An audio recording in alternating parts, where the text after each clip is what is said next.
Hi there and welcome back! This is Marley Design, and I'm really excited to have you here and to do this video today for you. I think you already saw the title of this video, the Ultimate Mixed Media Sample Book. Why would I do a video like this? Over the years I have made a lot of videos, and most of the time I get questions about the materials that I use, the mediums.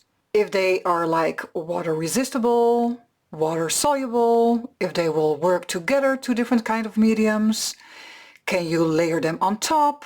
Could I also incorporate stamps? Where in a project can I fit in my die cuts? And so on and so on. That made me think, well, let me put everything together in just one sample book, especially for mixed media. In the end you will have a book. I cannot say it will be complete because of course there are so many different kind of materials and mediums in the world that there will be even more techniques out there. But the sample book will be a great and awesome start, well, maybe for when you are a beginner. But I also think that there will be something in there, technique-wise, for everybody to learn. You already had the chance to see some of the products on my table, and a lot of you will recognize them. I like to work with the Tim Holtz products. And this is just a small overview as an example for you guys. Maybe later on I will use different colors. Let's start here in the bottom corner. The Distress Oxides are on my table. Then here on the top I also got out my Distress Inks. I will use a stamp set during this video. Also on my table are some Distress Spray stains. Maybe during the video I will also use the Distress Oxide sprays, but I will call that out. At the moment I will use them. Then a little bit hidden here on the top is a die cutting set. I will also use some paints. And then here I have a small selection of pastes. Crackle paste and two different kinds of texture paste. But also in the world of paste there is more than only these 3 jars. So when I will use a different kind, I will tell you. And then at the end of this video we will have a stack of papers with different kind of mixed media techniques on top. Those sheets will all be loose sheets. And like the title said, it will be a booklet, a sample booklet. So in the end I will also give you a Japanese binding method to bind all your loose sheets together. Let me make room so we can get started.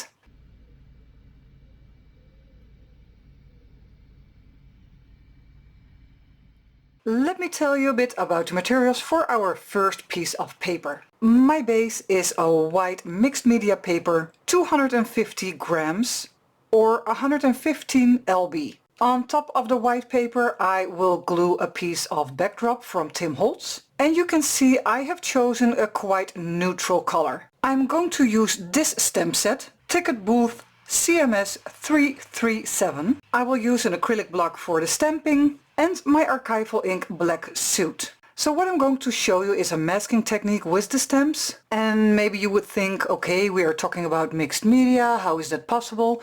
Well, mixed media is also, well, of course, first the base we are working on. We are working on paper, so that is number 1.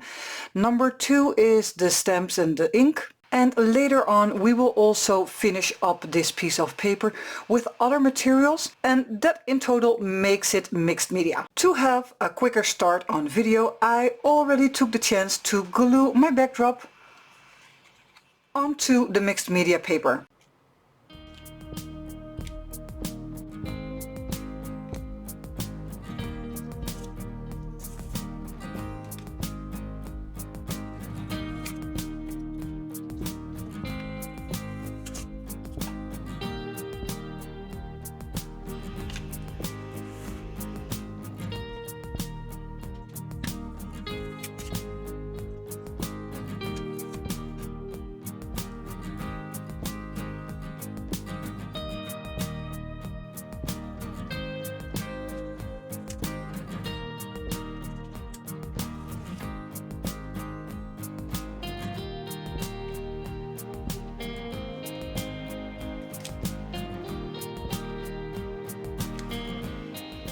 And after masking and stamping, this is what you will have. In this case I have used sticky notes, but there is also masking tape that you can buy especially for this technique, but I could not find mine, so instead I have used sticky notes because, well, I'm impatient and I just wanted to get started.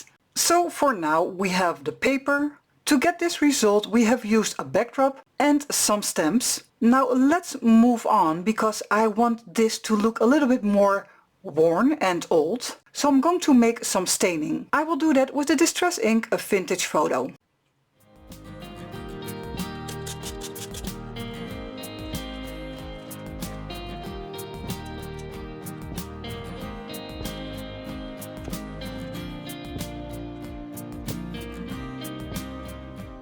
That already looks much better.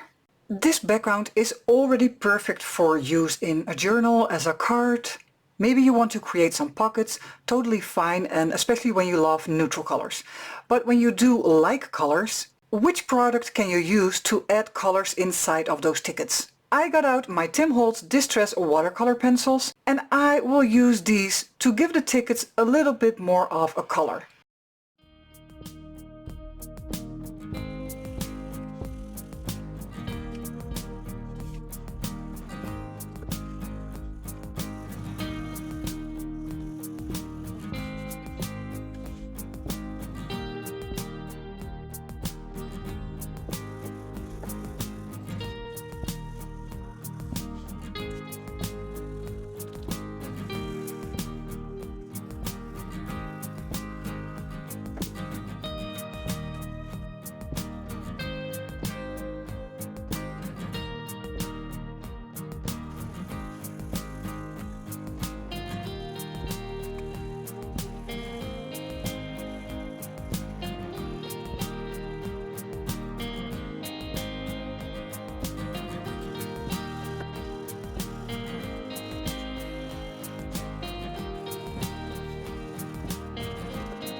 You could see that I gave every ticket its own color, and in the end I also mixed a bit of the colors together in a ticket. So a little bit of red and blue, just to make some staining and make it look more worn. Now on top of this, what could you use on top of this? What will work? You can use paint, acrylic paint on top. You could use the Distress Spritz on top, so you can create a little bit of shimmer. Paste would also work fine. And then I mean like the texture paste, translucent, or a crackle paste. So if you do not want to stop here right now, there are still possibilities to even mix in more mediums. I have chosen the Distress Spritz Fossilized Amber to add a little bit of sparkle.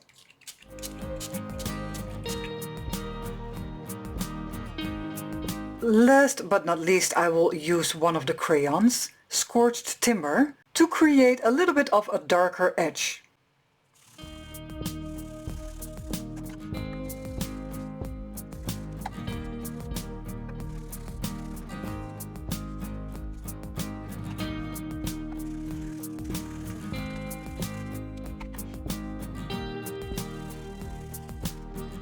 Ultimate background number 1 is done.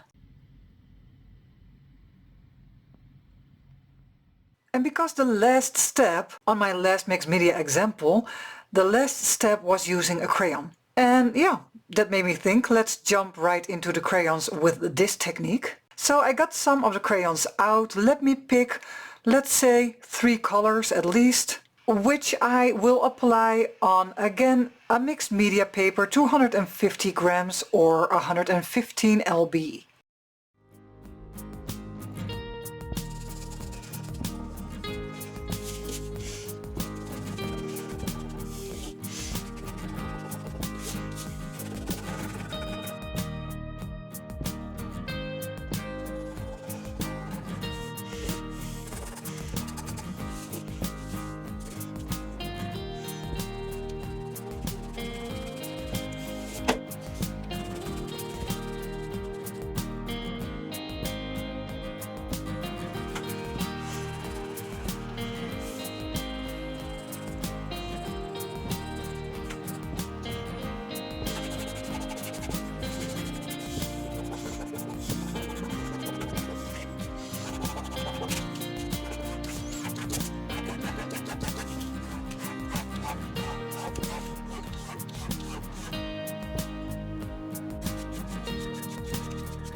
The crayons were added as our first layer. And because they have like a kind of oily, waxy substance, it will act a little bit like a resist when you put the paint on top. That means that when the paint, and in this case I also sprayed some oxide spray on top, the black Soot. When these layers are dry and you go back in with your sanding paper, you can sand away the top layer, the paint layer. And that means that the colors that we have added with the crayons underneath will come to the surface. In my case, I did not use very bold colors. I wanted to keep it all a little bit more neutral. But of course you can also imagine doing this with a red and an orange. Those colors will give a different result. But for now I really like this grungy look. And when you sand with a bit more pressure, you also, well, I would not say damage, but you sand off your basic layer, the mixed media paper. And those are the white areas that you can see right here. Oh, and what I also think is when you repeat this process on top of this paper, you can create multiple layers. I had a little moment to think about it. I want to do and try something bold. Right here in my hands I have the Distress Spray Stain Lumberjack Plaid. And I want to spray, well, I'm just going to start with a small amount on top of this paper. Because I think those areas that I have roughened up that much, so the white paper is coming through, I think when I spray something on top of that, it will soak in right away. And maybe that will give a great texture.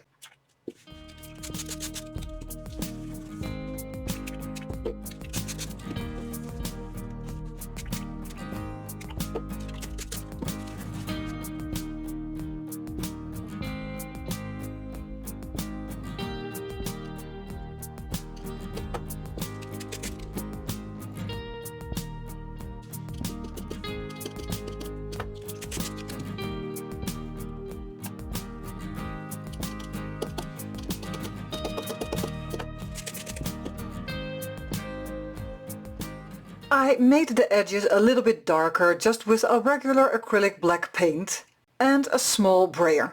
Now on top of all these layers you can still stamp. So that is what I'm going to do next. I will use this Tim Holtz stamp set with my Archival ink black Soot.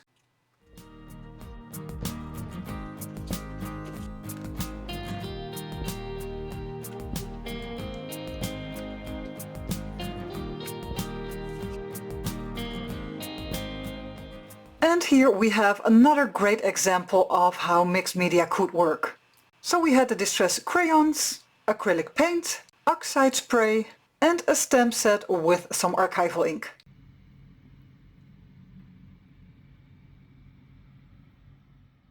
For my next mixed media background I already prepared my paper. Again, it is the mixed media paper 250 grams or 115 lb. The paper is already embossed with this embossing folder. It is an embossing folder from Sizzix and Tim Holtz and the number is 666388. And look at that beautiful texture. I also got out a couple of my Distress spray stains so I can color this piece.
And this next one is already done. I mean for now, because of course there are other things that you could do. You could still do a splatter with some paint. You can use one of the Distress Spritz on top. You can use a Distress Crayon on top of those erased areas from the embossing folder. But for now I definitely like what I see, and this is okay for me for today.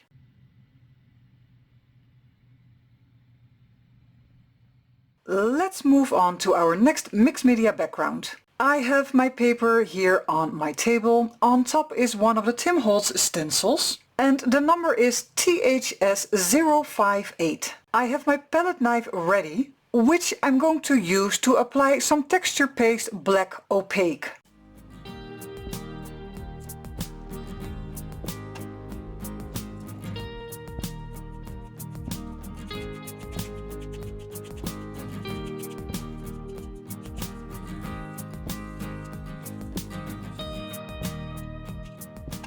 The black texture paste opaque is dry right now. I have let the paste air dry, so no heat tool has been used. Now I want to add some color. I will use the Distress Oxide Spray, Wild Honey, Walnut Stain and Chipped Sapphire.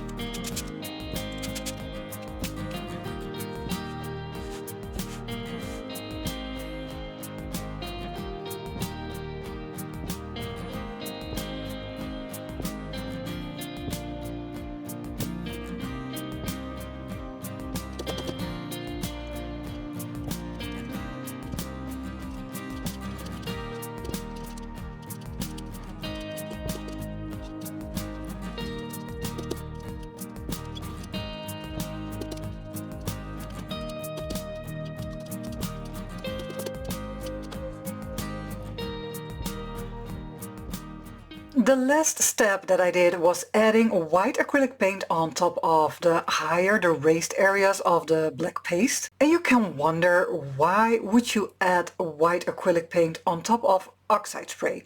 Because they will mix. Well, that is exactly the reason why I did it. And I just think, personally, it gives a great and grungy effect.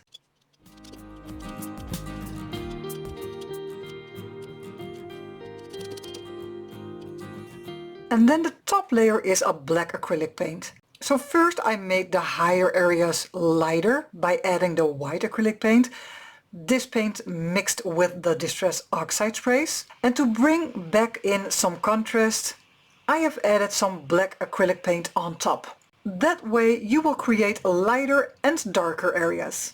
To emphasize the layout of the stencil, you know, the raised areas that we created with the paste, I want to bring it out more with a Distress Crayon, Twisted Citron.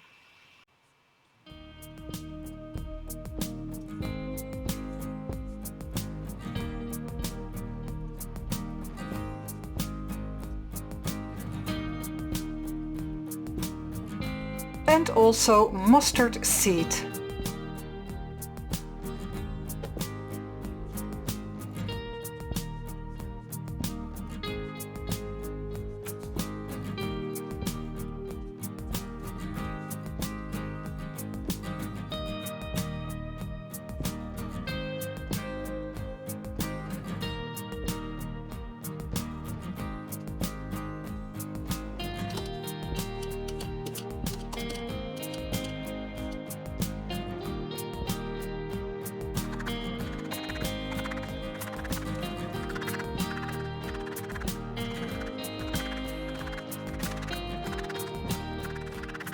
I also had some leftover paint, the black acrylic paint, and I just added the leftover paint on the sides of the paper and I rubbed it on there just with my fingers. And this piece of paper is a really great example of mixed media, because sometimes you would think oxide spray and like an acrylic paint, they will like mix and you will get some dirty colors, but it could also be very refreshing, very adventurous to try. and with results you, well, maybe not had foreseen. And this would be great maybe in a tag shape for inside of a grungy journal.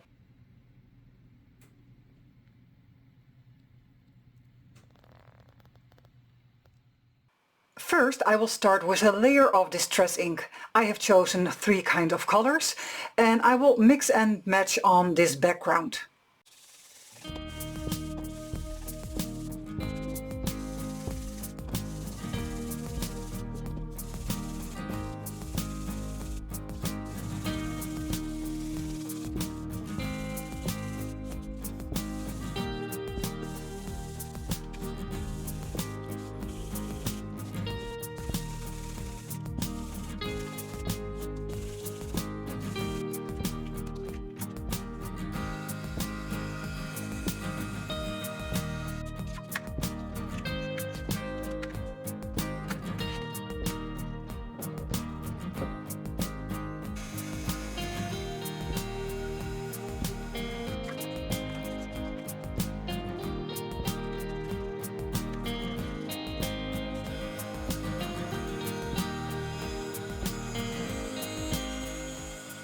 After blending in my distress colors and also dipping the paper in the same colors with some water and the distress ink, I have put down a stencil on top of the paper. The paper is dry in the meantime. And what are we going to use on top of here? I will use the Distress Crackle Paste Translucent. And while the crackle paste is on here and is still wet, on top of that I will add something extra. The Distress Embossing Glaze, Uncharted Mariner and Crackling Campfire.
Now that the paste is on and also my embossing glaze, I will put this to the side so it can air dry. The crackle paint is dry, so now on top we have the Distress Glaze and we still need to melt that.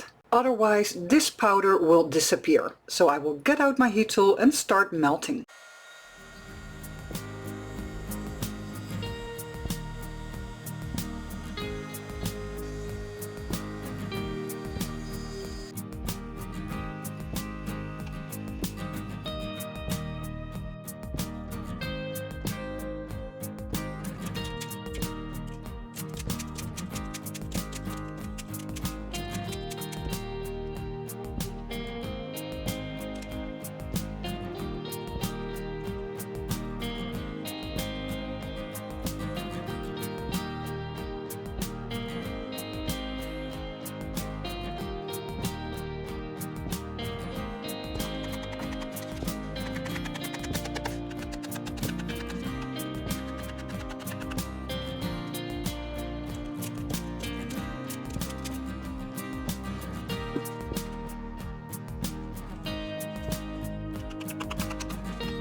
For our next mixed media background, I have placed my paper on top of my table. I have put a stencil on top, taped it down so it will stay in place. On top of the stencil I will use the Crackle Paint Translucent, but I'm going to add some paint to color the Crackle Paint. I am going to create two different kind of colors, Fossilized Amber and Rustic Wilderness.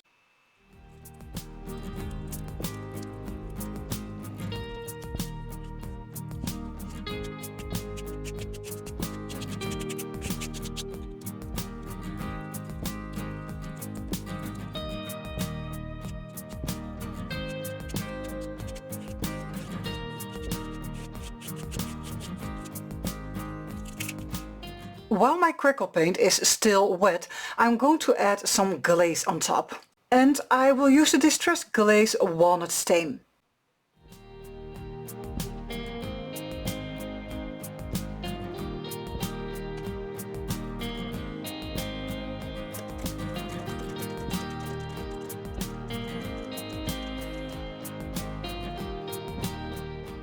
I will put this piece of paper to the side so it can air dry.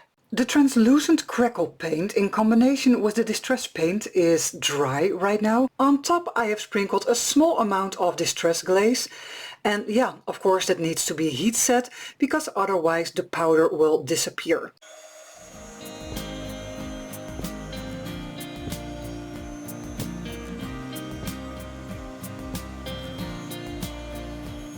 And this is a close-up on how that will look. Overall, this is already a really nice background. You could leave the back, the paper, white if you want to, but in this case, because we are talking about mixed media, I'm going to give it a color.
For my next mixed media background, I already prepared my papers. Again, I am using mixed media paper, 250 grams or 115 lbs. With that same paper, I have cut out the leaves. With this Thinlit die set from Sizzix and Tim Holtz, and the number is 665559. After cutting the leaves, I have glued them on top of my paper. You can leave the paper as it is right now, then you will have a kind of faux embossed effect, but yeah, we can also give it a bit of color. For coloring I will use the Distress Mica Stain, Burning Amber, Bubbling Cauldron and Flickering Candle.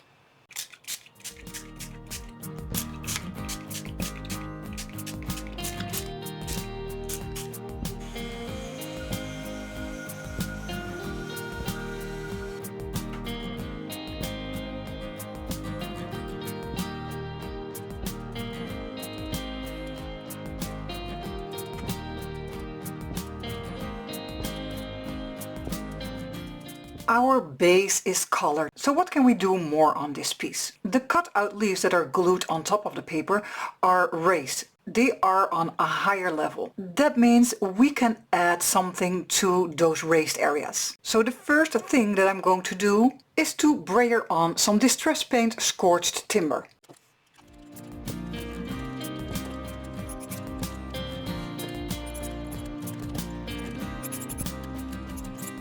I am always amazed with just a drop of paint and a brayer that you can give such great contrast in a minute. Another thing that I'm going to add to the raised areas is some Foundry Wax Gilded.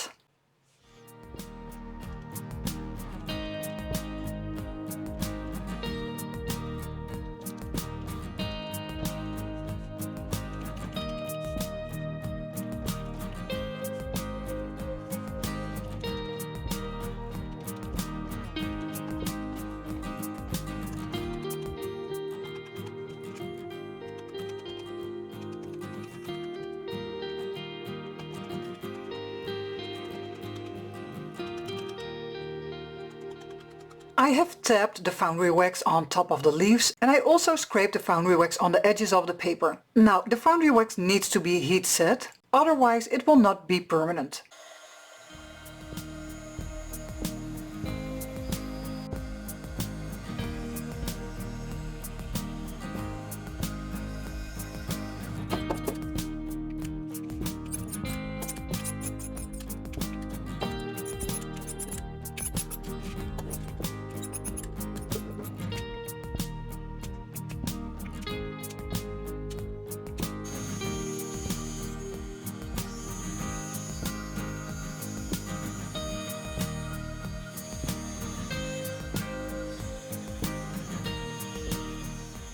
And look at this great result. You can see with just a couple of mediums and playing with them back and forth, yeah, this is a kind of result you can get.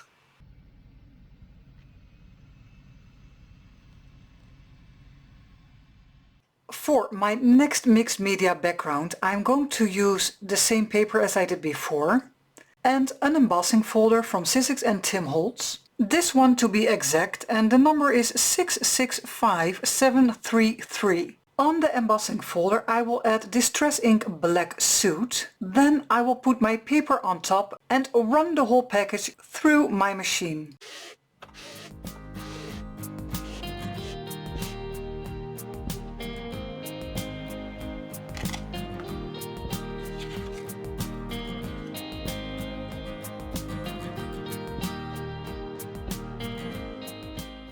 Look how pretty this already is.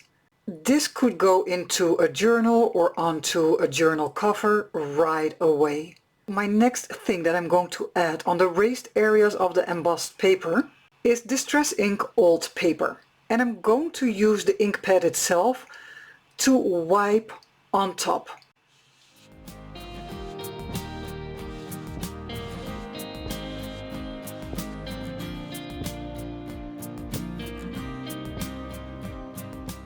You can let the ink lay down on top of those raised areas, but because Distress Ink is water soluble, you can also make it active with some water.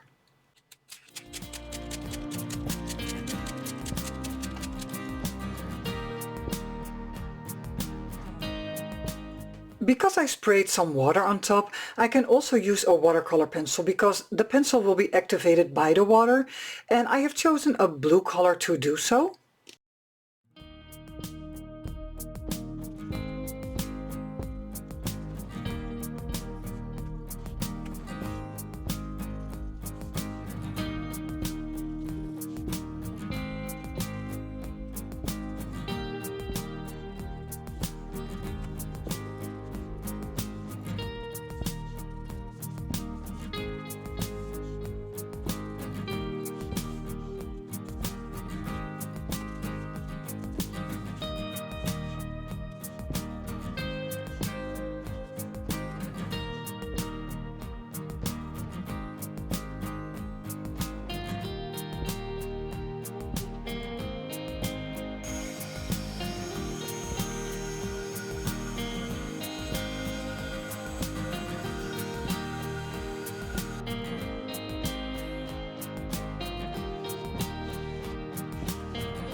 After swiping a little bit of vintage photo distress ink on top, this is my end result.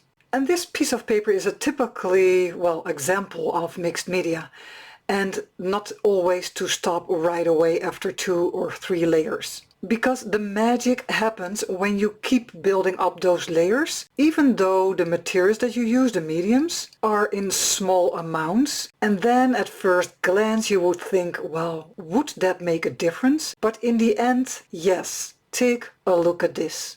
Building up layers does make sense.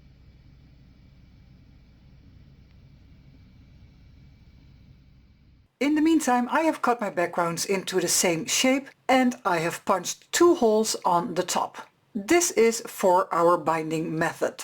Now stack up your papers in the order that you would prefer and get out a piece of ribbon, lace or string. First thing to do is put one end of your string through the top hole. Make sure you have a piece of string on top that is sticking out, so later on you can tie a bow.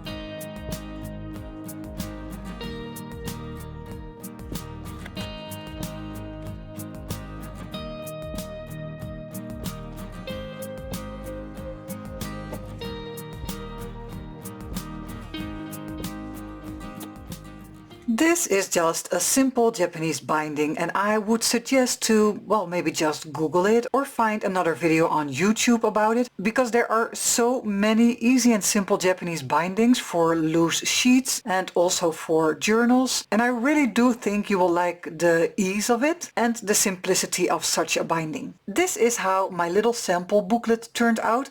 Of course you can give it a front cover, a back cover, you can add more pages when you have other techniques that you have tried. The only thing that I would do extra is to write down the techniques that you have used, the materials that you have used, maybe the name of the brand of the medium, the name of the color. That way you can keep adding and adding throughout this whole year and have a great sample book fully filled at the end of the year. Now this was my video from me to you for today.